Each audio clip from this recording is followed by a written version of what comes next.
au père d'un suicidé, le 10 mai 1945.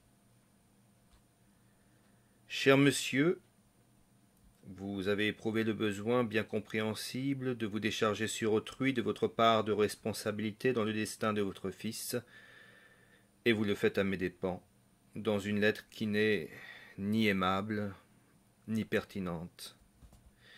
Goethe, auquel je n'oserais par ailleurs me comparer, même de loin, a jadis reçu au sujet de son Werther des lettres tout à fait semblables à la vôtre, de la part de lecteurs et de pères de famille qui avaient les mêmes idées que vous.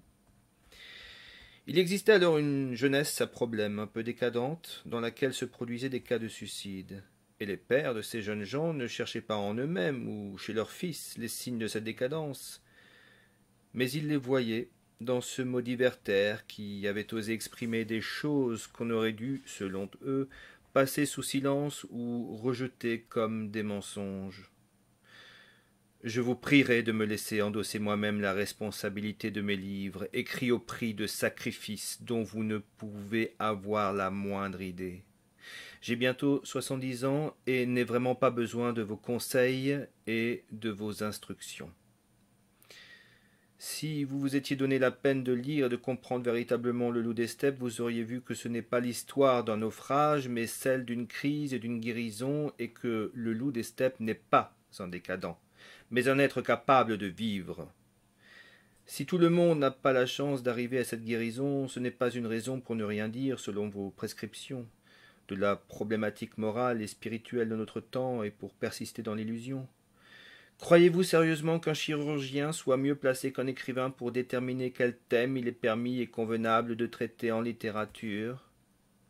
De même qu'au moyen des instruments et des méthodes plus ou moins perfectionnées de votre profession, vous devez diagnostiquer, repérer et affronter les douleurs physiques, de même, la littérature, de chaque époque, doit avoir le courage, pour peu qu'elle ne soit pas un sirop pour jouvencelle, de mettre inlassablement en lumière les périls et les maladies qui habitent les profondeurs de l'âme humaine.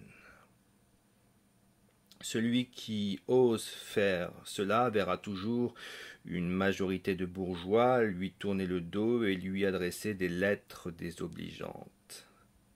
C'est exactement en vertu des mêmes principes que les vôtres que les nazis ont supprimé et interdit presque la moitié de mes livres.